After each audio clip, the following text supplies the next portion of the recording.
오늘은 빌립보서 10번째 말씀입니다. 마음속에 진주를 키우다라는 제목으로 같이 하나님 말씀을 나누도록 하겠습니다. 여러분, 오늘 빌립보서 4장의 이 말씀은 바울이 빌립보 교회 공동체에 보내고 있는 편지의 끝부분에 해당하는 내용입니다.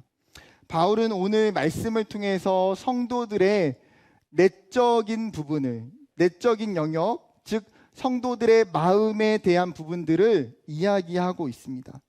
사실 이런 내적인 요소는요, 굉장히 추상적이고 모호해요. 왜요? 우리들의 삶에 내 내적인 영역, 내 내적인 마음의 상태가 수치로든지 잘 드러나지 않기 때문이에요. 그렇게 우리는 어쩌면 흔히 내 내적인 영역을 굉장히 소홀히 여기기가 더 쉬운 것 같습니다. 그러나 이런 내적인 영역은 어쩌면 우리의 삶에 드러나는 다른 무엇보다도 더 귀하고 더 중요하다라는 사실이에요. 왜 그럴까요? 결국 우리의 행동이라는 것은 무엇입니까? 우리의 마음과 우리의 생각을 통해서 발현이 되는 거예요.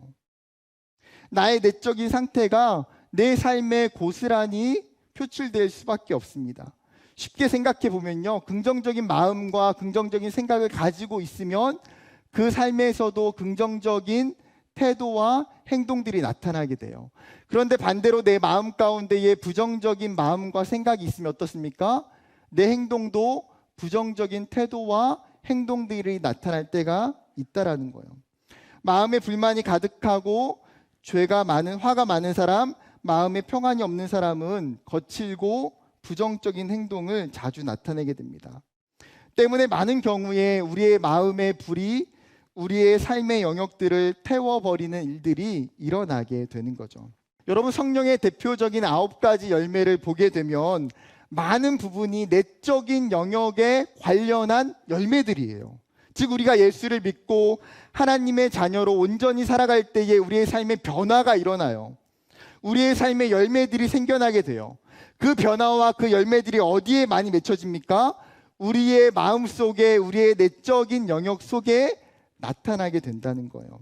여러분, 우리가 내적인 영역 가운데에 아름다움이 있을 수밖에 없는 분명한 이유가 있어요. 뭘까요? 하나님께서 인간을 하나님의 형상을 따라서 창조하셨기 때문이에요. 여러분, 인간이 하나님의 형상을 따라 창조되었다는 것은 무엇입니까? 즉, 우리의 외적인 모습들이 일부분 하나님을 닮은 존재로 지어졌다는 거예요. 그러나 그것보다 더 중요한 것은 무엇입니까? 하나님의 형상을 닮았다는 것은 하나님의 성품이, 하나님의 존재가 우리의 삶에 들어와 있다는 거예요. 그렇기 때문에 여러분, 우리가 비록 정말 하나님 죄로 인해서 우리 안에 있는 하나님의 성품이 깨어져 버렸을지라도 우리가 예수를 따라갈 때에, 예수를 닮아갈 때에 상실된 그 하나님의 성품이 다시 우리 안에 회복될 수 있다는 사실이에요. 그렇기 때문에 빌립보서 2장에서도 사도 바울이 뭐라고 말합니까? 너희가 이 마음을 품어라. 이 마음이 어떤 마음이에요? 예수 그리스도의 마음을 너희가 품고 닮아야 된다고 명확하게 이야기하는 거예요. 여러분, 그럴 때 성도는 그 그리스도를 닮아감을 통해서 그 내면의 아름다운 향기가 흘러가게 되고 그 삶의 그리스도의 편지로서의 모습이 나타나게 된다는 거예요. 그러면 오늘 말씀에서 사도 바울이 빌립보 교회 성도들에게 어떤 부분의 내적인 영역을 권면하고 있는지 한번 살펴봤으면 좋겠습니다. 첫 번째 내적인 요소는 무엇이냐면요, 기쁨이에요. 기쁨. 4절입니다. 주 안에서 항상 기뻐하라. 내가 다시 말하노니 기뻐하라. 누차 이야기했던 것처럼 기쁨이라고 하는 이 주제는 빌립보서에서 가장 많이 언급되는 거예요. 오늘 4장에 이르기까지 빌립보서에서 무려 18번이나 똑같은 단어가 기록되고 있어요. 기쁨의 사전적인 정의는 즐거운 마음이나 느낌, 욕구가 충족되었을 때의 흡족한 마음이나 느낌, 즉 즐겁고 행복한 감정을 우리는 보통 기쁨이라고 이야기해요. 여러분, 그렇다면 여러분은 언제 기쁩니까? 여러분, 언제 기뻐요? 네? 잘 안 들려요. 퇴근할 때 기쁘죠. 퇴근할 때 기쁩니다. 또 휴가 갈 땐 더 기쁘겠죠? 네. 또 언제 기쁩니까? 네? 월급날. 굉장히 직장인들이네 거의. 네. 안타깝습니다. 되게 네. 그래요. 기쁩니다. 월급 받을 때. 또 언제 기쁠까? 학생들은 언제 기쁩니까? 시험 봤으면 뭐 성적을 잘 맞았을 때, 장학금을 받았을 때도 기쁘죠. 어떤 사람은 첫째도 먹을 때요, 둘째도 먹을 때요, 셋째도 나는 먹을 때라. 먹기 위해 태어난 사람들이 있어요. 내 삶의 목적은 먹는 거다. 또 어떤 때 기쁩니까? 소개팅에 나갔는데 내 생각보다 더 좋은 사람이 나왔어 앞에. 너무 기쁘죠. 잘 되면 어떻습니까? 말할 수 없이 기뻐요. 그거는 진짜. 여러분, 이 밖에도 사실은 우리가 기쁠 수 있는 요소들은 삶에 너무나 많이 있어요. 그런데 오늘 성경은 기쁨을 이야기하면서 요청하는 것이 있어요. 뭐라고 말합니까? 항상 기뻐하라는 거예요. 데살로니가 전서 5장에도 보게 되면 항상 기뻐하라, 쉬지 말고 기도하라, 범사에 감사하라, 이것이 그리스도 예수 안에서 너희를 향하신 하나님의 뜻이니라. 바울이 데살로니가 교회 성도들을 향해서 똑같이 이야기하는 것이 무엇입니까? 너희가 항상 기뻐하며 살라는 거예요. 그것이 너희를 향하신 하나님의 뜻이기 때문에. 하나님이 가장 원하는 건 무엇이냐? 하나님의 백성들이, 하나님의 자녀들이 정말 기쁨 가운데 살기를 원하신다는 거예요. 그런데 문제는 뭐예요? 매일 기뻐하는 게 가능하냐는 거예요. 어떤 면에 있어서 이 바울의 권면이 굉장히 비현실적인 것처럼 보여져요. 아니, 내 삶에 좋은 일이 있고 좋은 열매와 결과들이 있으면 그래요, 기쁠 수 있죠. 하지만 삶이 그렇진 않잖아요. 때로는 어려움도 있고 때로는 고난도 있어요. 그런데 어떻게 항상 기뻐할 수 있습니까? 여러분, 바울이 왜 기쁨을 강조할까요? 바울이 이 기쁨을 이야기하는 것은 당시의 상황과 무관하지 않아요. 지금 바울이 편지를 쓰고 있는 이 초대교회의 상황은 어때요? 핍박과 고난과 위협이 있는 시기예요.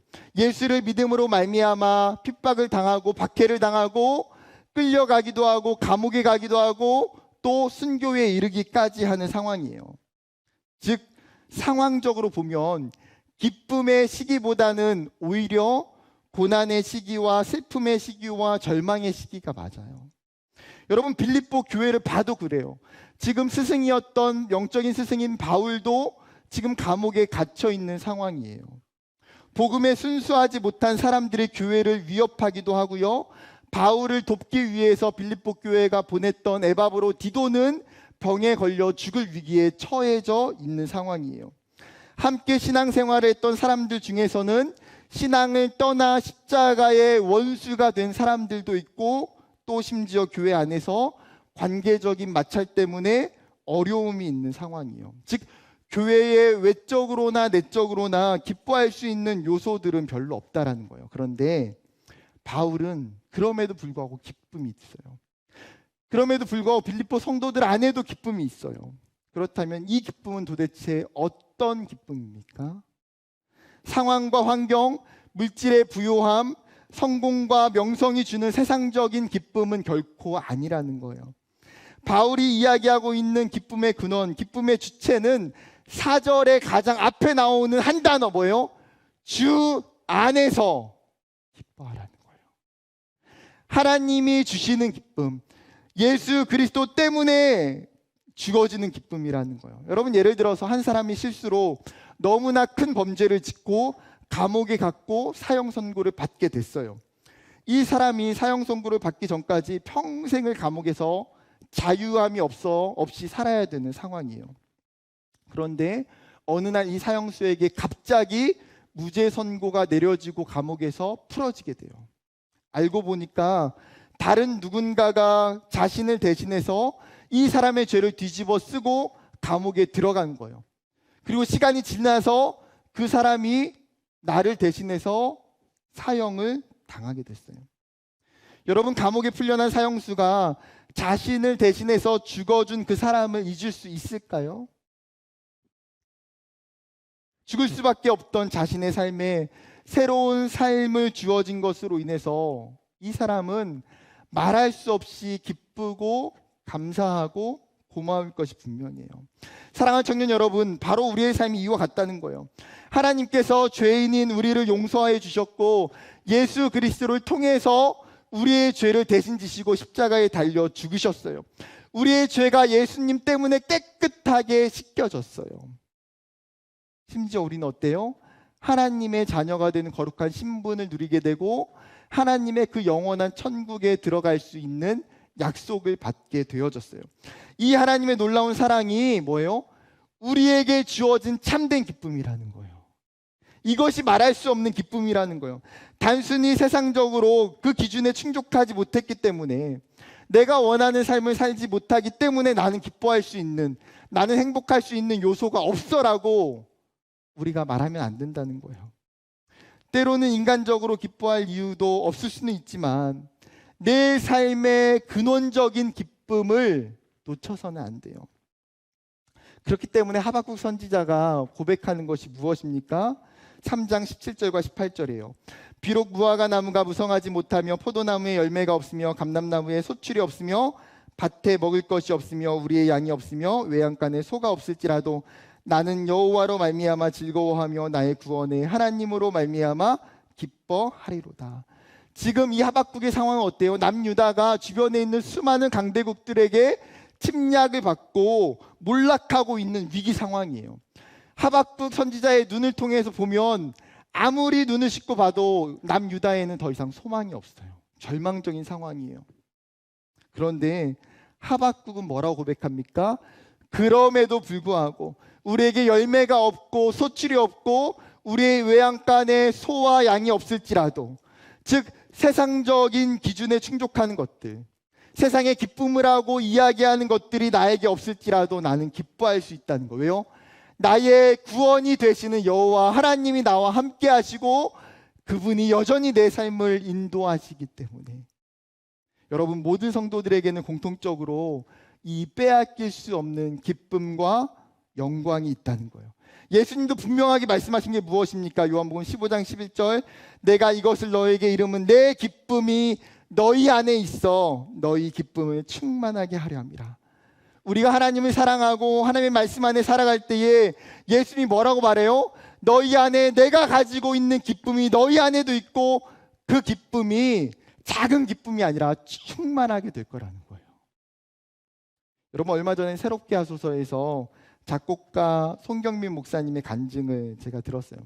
개인적으로 제가 너무나 좋아하는 찬양들을 이분이 많이 작곡하셨어요. 여러분 아실 거예요. 행복, 은혜, 충만, 감사. 그 찬양의 가사들과 내용들이 너무나 진솔하고 은혜가 돼요.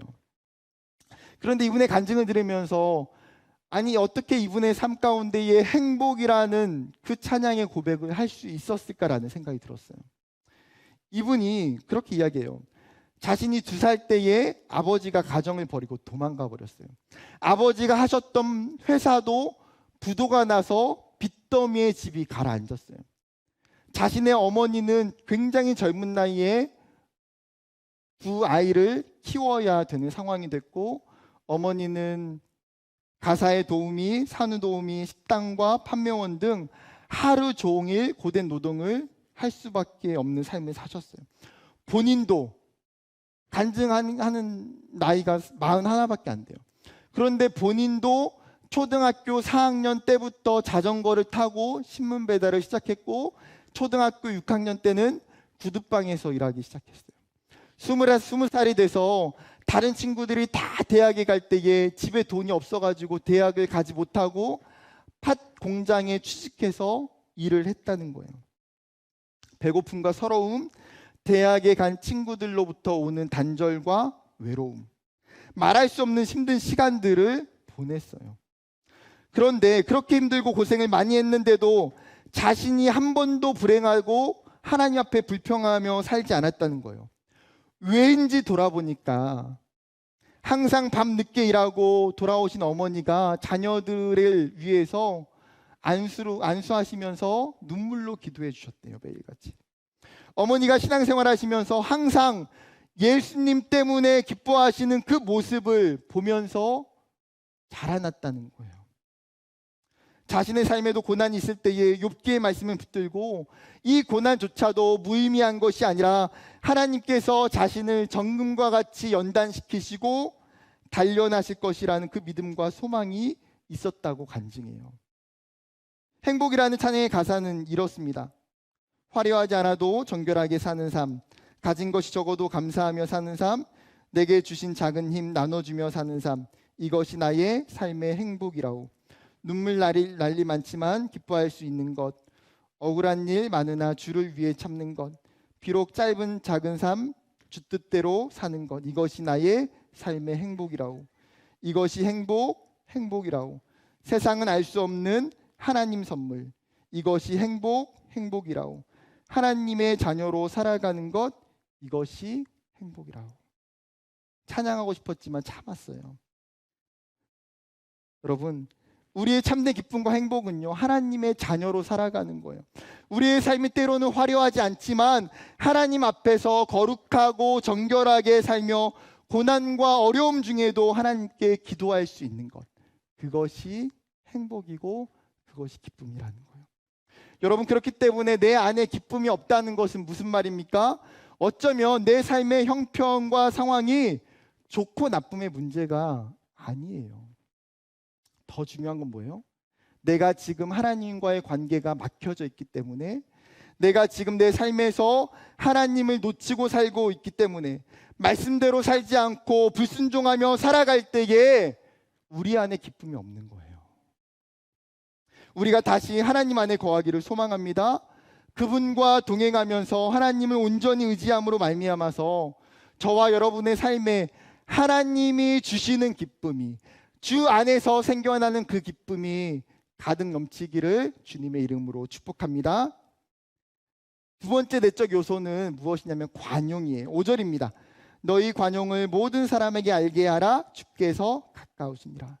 여러분, 관용이라는 말은 사전적으로 보면 타인의 잘못을 너그럽게 받아들이고 용서하는 것, 즉 사랑을 기반으로 해서 넓은 마음을 가지고 다른 사람을 이해하고 품어주고 받아들여주는 것이 관용이에요.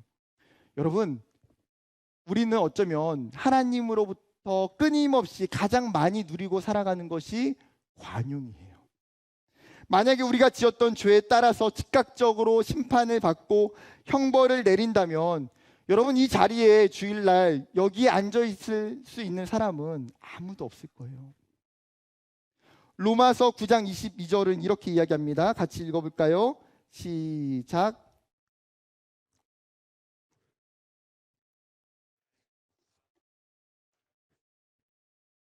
오래 참으심으로 관용하시고. 여러분, 우리의 죄만 본다면 하나님의 진노를 피할 사람은 아무도 없어요. 엄청 두들겨 맞고 우리의 삶과 육체는 상처투성이가 될 거예요. 그런데 하나님은 죄인인 우리를 오래 참으심으로 말미암아 뭐예요? 용납해 주셨고 넓은 마음으로 품어 주셨다는 거예요. 그렇기에 여러분, 우리가 살아가고 있는 이 삶은 우리의 열심과 노력이 내 삶을 붙잡고 있는 게 아니에요. 결코 내 의로움이 내 삶을 붙잡고 있는 것이 아니에요. 하나님의 관용이 저와 여러분의 삶을 붙잡고 있는 거예요. 하나님은 빌립보 성도들과 우리에게도 동일하게 너희가 경험하고 있는 그 관용을 뭐라고 말합니까? 모든 사람에게 알게 하라는 거예요. 너희가 경험하고 있는 그 관용을 너희의 주변에 있는 수많은 다른 사람들에게도 나누고 실천하라고 이야기해요. 여러분, 이 권면은 초대교회 성도들에게도 다 동일해요. 고린도 후서도 디모데 전서도 디도서도 그렇게 이야기합니다. 말씀 한번 띄워주실래요? 그리스도의 온유와 관용으로 친히 너희를 권하고 오직 관용하며 다투지 아니하고 관용하며 범사의 온유함을 그 모든 사람에게 나타낼 것을 기억하게 하라. 여러분, 끊임없이 말하는 것이 무엇입니까? 초대교회 성도들에게 너희의 삶 가운데에 하나님의 주시는 그 관용이 있기를 원한다. 여러분, 결국 그 관용을 통해서 사람과의 관계가 부드럽게 돼요. 그 관용을 경험한 사람으로 하여금 용기를 얻게 해요. 또 관용이 있는 사람은 많은 사람의 신뢰를 받게 해요. 여러분, 이렇듯 관용은 사람의 관계에 있어서 굉장히 유익하고 큰 힘이 있어요. 여러분, 관용이 우리가 좋은지 왜 모르겠어요. 다 알죠. 그럼에도 불구하고 우리의 삶이 왜 관용이 잘 드러나지 않을까요? 무엇 때문에요? 자기 중심적인 삶 때문이에요. 여러분, 이 세상이 이야기하고 있는 욜로라고 하는 이 시대적 가치, 자신을 너무나 귀하게 여기는 것은요, 너무 좋아요. 그런데 자기 중심적인 삶을 철저하게 살다 보면 결국은 타인을 배려하지 않고 인정하지 않게 만들어요.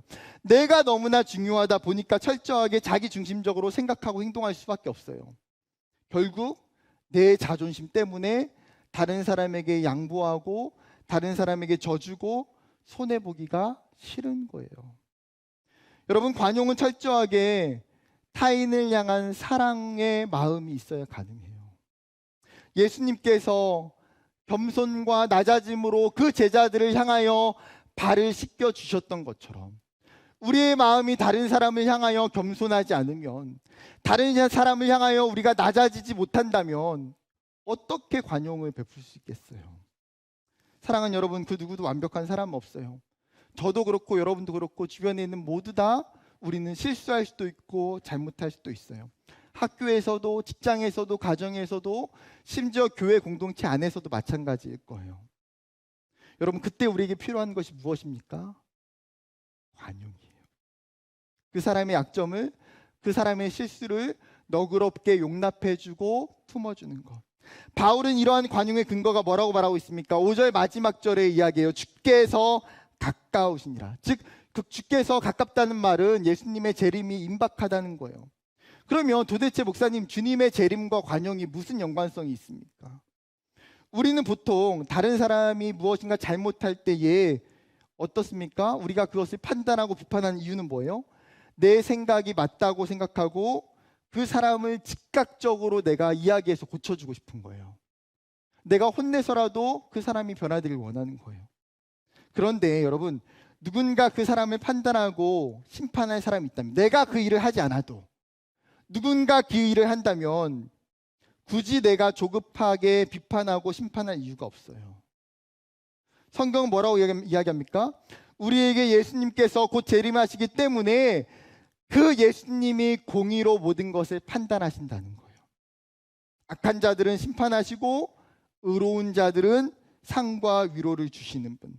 그렇기 때문에 예수님의 재림을 기대하는 자들은 내가 행하지 않고 넓은 마음으로 관용하는 것이 가능하다는 거예요. 사랑하는 여러분, 우리는 누구나 실수할 수 있어요. 저도 마찬가지예요. 그렇기 때문에 여러분, 그 모든 것들을 우리가 하나님께 맡기고 조금 더 넓은 마음으로 다른 사람에게 관용할 수 있는 저와 여러분이 되기를 주님의 이름으로 축복합니다. 마지막 세 번째 내적 요소는 염려를 내려놓는 것이에요. 평강을 이야기하고 있어요. 6절과 7절 말씀입니다. 아무것도 염려하지 말고 다만 모든 일에 기도와 간구로 너희 구할 것을 감사함으로 하나님께 아뢰라. 그리하면 모든 지각에 뛰어난 하나님의 평강이 그리스도 예수 안에서 너희 마음과 생각을 지키시리라. 여러분, 염려라고 하는 이 단어는 헬라어로 메린나우라는 단어예요. 메리조라고 하는 나누다라는 단어와 누스라고 하는 마음이라는 단어가 합쳐진 단어예요. 즉 뭡니까? 염려는 마음이 나눠졌다는 거예요. 즉 마음이 같이 있고, 마음이 좋은 생각에서 어떤 생각으로요? 잘못되고 부정적인 생각으로 나누어진 것, 그것이 염려라는 거예요. 염려 중에도 긍정적 염려와 부정적 염려가 있어요. 그러면 대부분 우리가 하는 염려는 무엇입니까? 부정적인 염려인 걱정이죠. 여러분 하는 염려들은 어떤 것들이 있습니까? 여러분, 2023년을 시작했어요. 뭐가 염려가 됩니까? 공부와 학업, 진로와 취업, 다이어트와 외모, 가족들의 건강, 관계의 문제, 연애와 결혼, 경제력과 미래, 이 밖에도 너무나 많은 염려들이 사실 우리들에게 있어요. 어떤 청년들은 내가 가지고 있는 그 염려 때문에 정말 말할 수 없는 극도로 스트레스를 받으며 살아가는 청년들이 있어요. 내가 가지고 있는 그 염려 때문에 오히려 나의 미래를 향하여 나아가지 못하고 낙심하고 절망하는 청년들도 있어요. 여러분, 우리가 염려한다고 해서 내가 가지고 있는 문제가 해결이 됩니까? 염려는 결코 문제를 해결해 주지 않아요. 성경도 뭐라고 이야기합니까? 마태복음 6장 27절, 너희 중에 누가 염려함으로 그 키를 한 자라도 더할 수 있겠느냐. 여기서 키라고 하는 단어는 신장을 뜻하기도 하고 생명을 의미하기도 하는 단어예요. 즉 우리가 염려한다고 해서 우리의 키를 더 자라게 할 수도 없고, 우리가 염려한다고 해서 내 생명을 연장시킬 수도 없다는 거예요. 염려는 그 어떤 득도 아니라 오히려 복이 되는 경우가 많아요. 특히 청년의 때를 살고 있는 지금이 어떻게 보면 가장 염려가 현실적으로 많은 때일 수도 있어요. 여러분, 성경을 보게 되면 믿음의 조상이었던 아브라함도 이 걱정과 염려 때문에 넘어지는 것을 보게 돼요. 아브라함이 가지고 있는 염려가 무엇입니까? 자녀에 대한 염려였어요. 하나님이 분명히 아브라함을 부르실 때도 내가 너를 통하여 큰 민족을 이루겠다고 분명히 말씀하셨어요. 창세기 15장에도 하나님이 나타나셔서 거듭 말씀하시는 것이 무엇입니까? 너로 하여금 내가 분명하게 자녀를 주겠다. 그 약속이요. 하나님이 창세기 15장에 아브라함에게 약속하셨던 때에 아브라함의 나이가 75세예요. 그런데 시간이 지나도 하나님의 약속이 이루어지지 않아요. 그러면 아브라함의 마음이 어떻겠습니까? 그도 인간인지라 염려하고 걱정할 수밖에 없는 거예요. 그 염려와 걱정 때문에 결국은 아브라함은 선택한 것이 무엇입니까? 아내였던 사레의 몸종인 하갈을 통해서 이스마엘을 낳게 돼요. 하나님은 분명히 아브라함에게 아들을 주시겠다고 약속하셨고 계획하셨는데, 아브라함의 염려는 그로 하여금 인간적인 방법을 찾게 하고 그로 하여금 결국은 그 이스마엘과 아브라함의 후손이 적대적인 관계에 놓이게 만들어요. 여러분, 아브라함을 통해서 우리가 알 수 있는 것이 무엇입니까? 염려가 우리 안에 들어오게 되면 믿음이 자리를 빼앗기게 된다는 거예요. 여러분, 염려와 믿음은 동시에 자리할 수가 없어요. 염려는 우리가 하나님을 향해 나아가는 마음을 사실상 그렇지 못하게 만든다는 거예요. 더욱이 염려는 우리로 하여금 하나님의 은혜 안에 머물러 살지 못하게 하고 하나님이 나에게 주신 그 부르심에 따라 살지 못하게 만들어요. 왜요? 그 염려가 우리의 믿음을 잠식시키고 사라지게 만들기 때문에. 이것이 염려의 근본적인 원인이고 결과라는 거예요. 그러면 어떻게 해야 됩니까? 베드로전서 5장 7절에 이야기합니다. 같이 읽어볼까요? 시작. 너희 염려를 하나님이 우리에게 분명하게 말씀하시는 게 뭐예요? 너희의 염려를 다 주께 맡기라는 거예요. 염려를 내 힘으로 해결하려고 하는 것이 아니라 그것을 주님께 의탁할 때에 하나님이 우리를 지켜주시고 신실하게 인도해 주신다는 거예요. 바울이 이 빌립보 교회 성도들에게 하나님께 맡기는 구체적인 방법에 대해서 오늘 뭐라고 이야기하고 있습니까? 6절 하반절에 다만 모든 일에 기도와 간구로 너희 구할 것을 하나님께 아뢰라.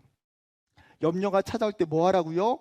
염려가 찾아올 때 우리가 해야 되는 구체적인 방법이 있다는 거예요. 기도와 간구로 하나님께 나아가 아뢰라는 거예요. 예를 들어서 한 어린아이에게 어떤 염려와 걱정이 있어요. 아이가 가지고 있는 염려와 걱정이 본인에게는 굉장히 큰 염려이고 해결할 수 없는 문제일 수도 있어요.